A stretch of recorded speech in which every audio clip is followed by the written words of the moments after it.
একজন বিবাহিত ব্যক্তি যদি জেনা করে ফেলে, নাউজুবিল্লাহ, যে দেবর ভাবি শালিদুল্লাহ ভাই তোমরা শোনো, যদি বিবাহিত কোনো ব্যক্তি জেনা করে ফেলে, সে যদি খাস তওবা করে আল্লাহ পাকের কাছে, আল্লাহ পাক যদি তার সমস্ত গুনাহ মাফ করে দেন, তারপরেও যদি তার এই মামলাটা ইসলামিক কোর্টে চলে আসে, তাহলে তাকে রজম করতেই হবে, বেঁচে থাকার অধিকার নাই।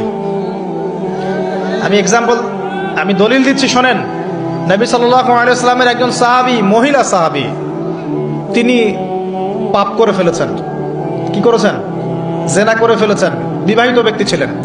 নবীর কাছে এসে বলছেন, ইয়া রাসূলুল্লাহ তাহহিরনি, আমাকে পবিত্র করুন, আমি অন্যায় করেছি। নবী সাল্লাল্লাহু আলাইহি ওয়াসাল্লাম বলছেন, মুখ ফিরিয়ে নিচ্ছে, একবার ডান দিকে মুখ ফিরাচ্ছেন, একবার বাম দিকে মুখ ফিরাচ্ছেন। নবী শুনতে যাচ্ছেন না, কারণ এটা কোর্টে চলে আসলেই বিপদ। নবীজি বলছেন, বাসায় যাও, বাসায় যাও, তওবা করো, আল্লাহর কাছে তওবা করো, আল্লাহ মাফ করে দিবে। বাসায় চলে যাও, বাসায় চলে যাও, তওবা করো, আল্লাহ মাফ করে দিবে। সে মহিলা বলছে, না ইয়া রাসূলুল্লাহ, আমি অনেক বড় অন্যায় করেছি, আমাকে পবিত্র করুন। আপনি পবিত্র না করেন তাহলে পরকালে আল্লাহ আমাকে শাস্তি দিবেন, আমাকে পবিত্র করুন। এবার নবী সাল্লাল্লাহু আলাইহি ওয়াসাল্লাম বললেন, বাসায় যাও। তুমি গর্ভবতী হয়েছো? হ্যাঁ।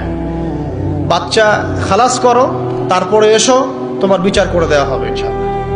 সেই মহিলা বাসায় ফিরে গেল, তওবা করতে থাকলো, তার গর্ভের সন্তান বড় হতে লাগলো। এক পর্যায়ে সন্তান জন্ম হলো।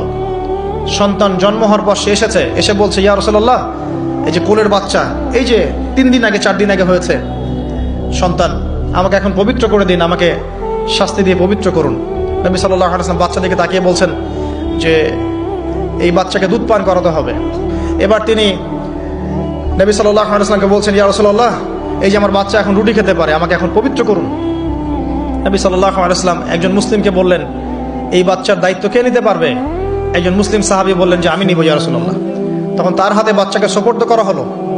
বাচ্চাকে সোপর্দ করার পর এই মহিলাকে নিয়ে যাওয়া হচ্ছে এবং সাহাবীকে বলা হলো, অন্যান্য সাহাবীদেরকে বলা হলো, তোমরা এই মহিলাকে নিয়ে যাও, নিয়ে গিয়ে রজম করো, অর্ধেক মাটিতে পুঁতে ফেলে পাথর নিক্ষেপ করে হত্যা করো।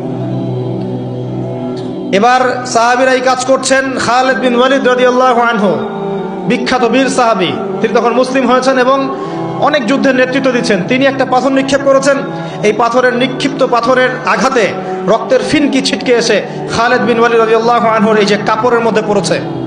তখন খালিদ বিন ওয়ালিদ রাদিয়াল্লাহু আনহু তিনি বলছেন, ছি, আমার কাপড়ে একজন ব্যভিচারী নারী রক্ত পড়লো, এরকম একটা স্টেটমেন্ট তিনি করেছেন। তখন নবী সাল্লাল্লাহু আলাইহি ওয়াসাল্লাম রাগ করে বলেন, ইয়া খালিদ, তুমি থামো। তুমি জানো এই মহিলা অন্যায় করার পর এমন তওবা আল্লাহর কাছে করেছে, এত বেশি তওবা সে আল্লাহর কাছে করেছে, এত বেশি তওবা আল্লাহর কাছে করেছে বিগত এই সময়গুলোতে, এই তওবা যদি পুরো মদিনাবাসীর মধ্যে ভাগ করে দেওয়া হয় তবুও কম হবে। এবং সেই মহিলা এখন জান্নাতে আছে, জান্নাতে নদীতে সাঁতার কাটছে ইনশাআল্লাহ। আমি বুঝাতে পারলাম কিনা?